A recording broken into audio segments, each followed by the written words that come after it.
چاودێری بەڕێز دکتۆر ئالان حەمەد سەعید ساڵح وەزیری پەروەردەی حکوومەتی هەرێمی کوردستان و بە ئامادەبوونی بەڕێز کاک ئومێد خۆشناو پارێزگاری هەولێر و ژمارەیەک لە ڕاوێژکار و بەڕێوەبەری گشتی لە حکوومەت و هەروەها هونەرمەندان ئامادەی کردنەوەی پێشانگای هاوبەشی مامۆستایانی شێوەکاری لە سنووری هەولێر بوون.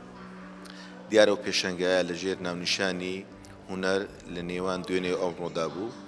مەبەست لەو تایتلا یاخود لەو ناونیشانە ئەوە بوو کە چەند مامۆستایەکی کۆچکورد و بەشداریان کردبوو بە تابلۆیەکانیان. یەک لەوانە مامۆستا ئەسکەندەر عەلی، مامۆستا واحید مەرجان، مامۆستا حوسێن عەبدوڵڵا، مامۆستا فەیسڵ محەممەد کەوانە هەر یەکێکیان ئەستێرەیەکی دراوەشەوە بوون لە نێو هونەر و بواری پەروەردە و فێرکردندا. لە هەمان کاتدا 17 مامۆستایی تر لە سنووری پەروەردەکانی قەزای پارێزگای هەولێر ئەوانیش بەشدار بوون.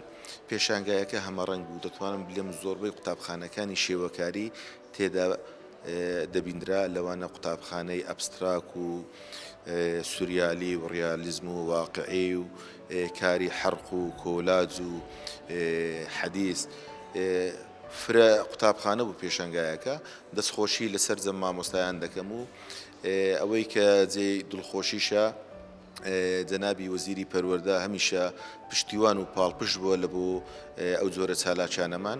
دەستخۆشی لە مامۆستایانی بەشدار بوو، لەوێ بەڕێژ دەکەم زۆر بەخێر بن.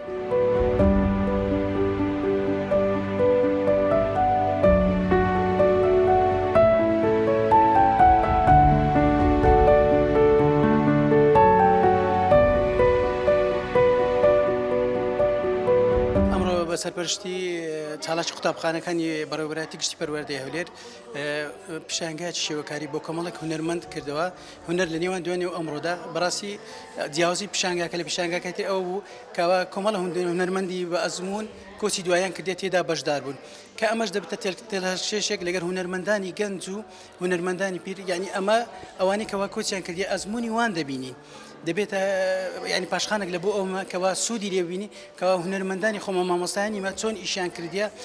لێرەشدا بەڕاستی ئەو جۆر پیشانگایانە زۆر گرینگە بکرێتەوە بۆ ئەوەی ئەو هونەرمەندانی کەوا کۆچیان کردی گەنجەکان پێیان بنێسرێتن، یعنی ئوسلوبی ئیشکردنەکانیشان لێرە کوانەش ئەو ئوسلوبانی کەوا تێدا ئیشی کرایە، ئوسلوبی ریالیزمی واقعیە زۆربەی هەندێک ئیشی کاری ئاوی تێدا کرایە. بەڕاستی ئەوەش کە کارە ئەمایەکەن سەریقە و بردەکاریی تایبەتی دەوێتن.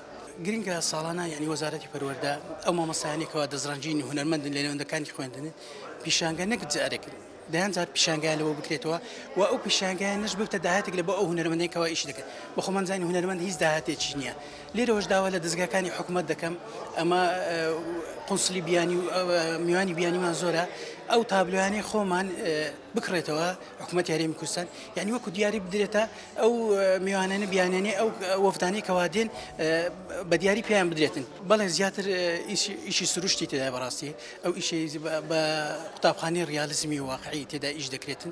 هەوەکو گوتم هەندێک ئیشی ئاوی تێدا کە ئەو ئیشانە یعنی سەلیقە و وردەکاریەکی تایبەتی دەوێت کەوا نابێت تێدا هەڵی بکرێتن.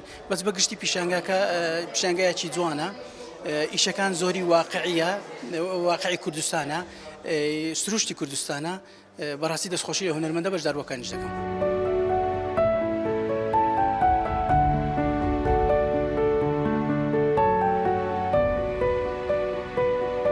بەخێر بێن تەلەڤیزیۆنی پەروەردە هەر لێو هەتا ئێرە. تەبعی ئەوڕۆ وا هەست دەکەم تەقریبەن ئێستا تەقاعود نەبوویمە، هەروە لە گەورادەرەکان لە مەرسەمی ڕسم دەکەین، بەس بەداخەوە هەندێکمان لێدا بڕایە و ئینشاءڵڵا زیان خۆشتر ئێستا ئەوان لە بەهەشتێن بە تەئکیدی بەهەشتش خۆشتر و مەنازەری جوانتریش تێدایە. لەوێش هەر عینی ممارسە ئەوەی خۆیان دەکەن ئینشاءڵڵا ئەو دیمەنە جوانانە کە ڕەب العالەمین لۆ عەبدی خوار گرتیان. و سوپاسی چالاکی قوتابخانەکان دەکەن کە هونەرمەندەکانی بەعام بەسەر کردەوە بە تایبەتی ئەوانەی وەفاتیان کردو نەمانەوە ئەوەی ماشە. یعنی چاوان ماز دەکەم لێرەوە کاکە دەستخۆشی لە جەنابی وەزیری دەکەم کە هات ئەوەکانی بەسەر کرد تابلوەکان. بەس یەک شتەیە هونەرمەند کە تابلوێت ڕسم دەکا حتمما پارەی لێ سەرف دەکاتن. ئەو پارێش ئەگەر لەو حەش دوو لەو حەی لێ نەکڕن بەچپە ئەوەکە تەوا ئەدی ئەرێ خاستن شێوەکار پاشان ئێستا مۆسیقی مەجالەشیان هەیە هەموو ینی مەزان هەیە تێدا شتە دەستکەوتەچانە بەس شێوەکار و شانۆکار یعنی ئەوانە زۆر مەغدورن یان مەفروزە شتەچان هەیە وەچ و گۆتەنی بزەچان بۆ ئەوە بکرێت کە معرەز خلاص دەبی برێکاکە ئەو دوو لەوحە ئەتو ئەو لەوحە پارەکەی چەندە دەکە ئەوەندە بیان دەنێ بە ئەدەوات پێ بکردنەوە بەردەوام بنە ئیشکردنێ دەنا فەقیرەکە سینەما پێ بکڕ ڕاست دەکەویتن و مەلادیان بەقەر کەس شتین بەقەر ڕسم ناکرێت ئیلا دەبی ئیمکانێتە چی هەبیتن و تابلۆکانم دوانی زەیتیە یعنی ڕۆنی بە زەیتی ڕسم کرایە پێنجیش یەکیان تەختیتە خەڵەمی ڕۆترینگ یەکیان ئەکریلیکە سێشیان مائیە بە ڕەنجی ئاوی تەمە ڕەنجی ئاوی ئەوەی هونەرمەندی شێوەکار دەزانی زۆر زەحمەتە هەموو کەسە خۆی لێ نادە لەبەر ئەوەلەن ڕەنجی سپی نابی بەکاربیینی ڕەنجی سپی بە هیچ ناوعچی کە بەکارتی نادەبتە پۆستەران ئەکریلیک و ئەو ڕەنگە زۆر بە خاوێنی ئیش بکەین ڕەنگەکان شەفافێت تێدابی و جێکرد غەڵەت کرد ناوی بەسەدابێت چووکە دەبتە دوو قات ئەوەی نامینێ ڕەونەقی نامینێ و ڕۆناچێدە نامینێتەوە دەبتە ئەکریلیک یان پۆستەر.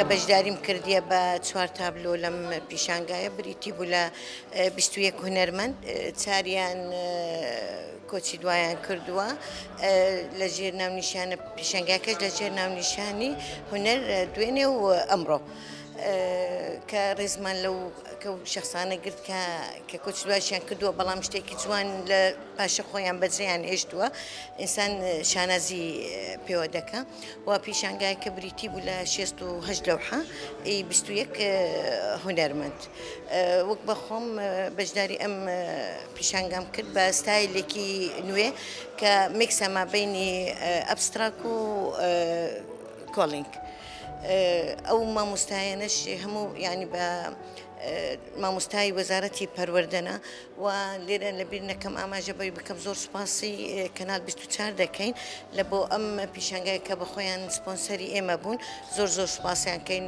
هاوکاریمەیان کرد وەکو وەزارەتی پەروەردە وەکو بەڕێوەبەری گشتی هەموو لایەک ئەمەش وەکو بەڕێوەبەراتی چالاک قوتابخانەکان هەستان بم پیشانگایە و پێمان خۆشە هەردەم ئەو جۆرە پیشانگایانە هەبی بەرەو پێش بچی ئەم پیشانگایانە ینی بگەڕێتەوە بستە بەرەو شارەکان و یعنی با بڵێن تەبادولی ئارا و ئەفکار و ئەو شتانە بکرێ هەر منطقەکارەوە تعبیر لە دستور و کەلتور و شێوە و طبیعەتی خۆی ئەکا.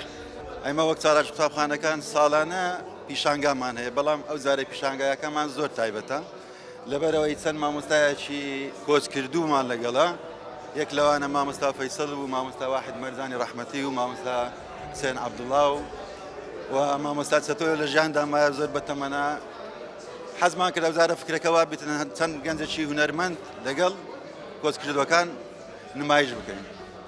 تەبیعی تابلۆیەکان لە 68 تابلۆ پێکاتە هونەرمەندەکان 21 هونەرمەندن زۆر سپاسی کەنال 24 دەکەین کە سپۆنسەری ئەو پیشانگای لۆ کردین و بەڕاستی داواکارین زیاتر پاڵپشتی هونەرمەندان بکرێ لە بواری هونەری شێوەکاری بە هەموو بەشەکانیەوە و زۆر سپاسی مامۆستا وشاریش دەکەین کە زۆر لە گەرماماندی بوو داواکاریمان وایە ئەمەش ئەو پیشانگایە وەکو کلتوری خۆمان با بڵێن لە شارەکانێکە نمایش بکرێتن بە تایبەتی دەتوانین مەسەلەن لە زاخۆ ئەوانە نمایش بکرێتن ساڵی پار پیشانگایەکمان کردەوە لەسەر ئاسی هەرێم لە زاخۆی نمایشمان کرد هیوادارین کەسەکە سپۆنسەری مام کالەوەی بتوانین لە شارەکانی کرد ئەو پیشانگایە بکەینەوە و پیشانی خەڵکی بدەین زۆر سپاسی وەزیری پەروەردەش دەکەین کە زۆر پاڵپشتیمان بوو و زۆر سپاس لە مامۆستا لوقمانیش بەڕاستی ئەویش پاڵپشتی کردین زۆر هیوادارم هەر بەردەوام بن لە پاڵپشتیکردنمان. زۆر سوپاسان دەکەم بەخێر.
زۆر سپاس. ئەم پێشەنگا گرنگێکی خۆی هەیە، بە تایبەتیش تابلۆی ژمارەیەک مامۆستا نمایش کرا کە چەند ساڵێکە لە ژیانە نەماون، بەڵام تابلۆکانیان احتیفازی پێوە کراوە و ئەو مامۆستایانە چالاکی هونەری و هەروەها شێوەکاریان زۆر بووە. بۆ خۆی بە شێوەیەکی گشتی وەزارەتی پەروەردە هەوڵی داوە بە تایبەتیش لە پارێزگای هەولێر ئەو گەرموگوڕێ زیاتر هەست پێیەکرێ کە چالاکیە هونەریەکان کردنەوەی پێشانگا لە ناو ناوەندەکانی خوێندن چالاکی زۆرە. ئەمەش بەشێکە لەوەی کە وەزارەتی پەروەردە پشتگیری توانایە مامۆسایانەیەکە کە ئەزمون و کارامەیی و لێ هاتوویان هەیە. هەندێک لەو حیتایە گەر دوایی بتوانن سەیری بکەن. دروستکردنەکەی گەڕێتەوە بۆ ساڵی 60 مامۆستا ئەسکەندەرە، لەو حیتایە گەڕێتەوە بۆ ساڵی 62 لەو حیتایە ئەگە حسابی کەی 65 ساڵ تەمەنێتی. بەشێک لەوانە لە مۆزەخانەی پەروەردەی دانراون بە شێوەیەکی گشتی چه ئەوانەی کە کۆچکردوون ڕۆحیان شاد بێت کە ئەمڕۆ کوڕەکانیان لێرە بوون بە دیار لەو حەکانی باوچانەوە نمایشانەکەەوە و مامۆسایانیش کە لەو حی تازایان پێشکەش کردەوە وەزارەتی پەروەردە دەستخۆشیان لە یەکەی. ئێمە دوای هەموو پێشانگایەک سپاسنامەی فەرمی بۆ بە ڕێزانە نێرین بۆ بچێتە دۆسیەکانیشانەوە و پشتگیری و جۆرە چالاکیانە بۆ مامۆسایانی ئێماکەین بە تایبەتیش لە بواری هونەری.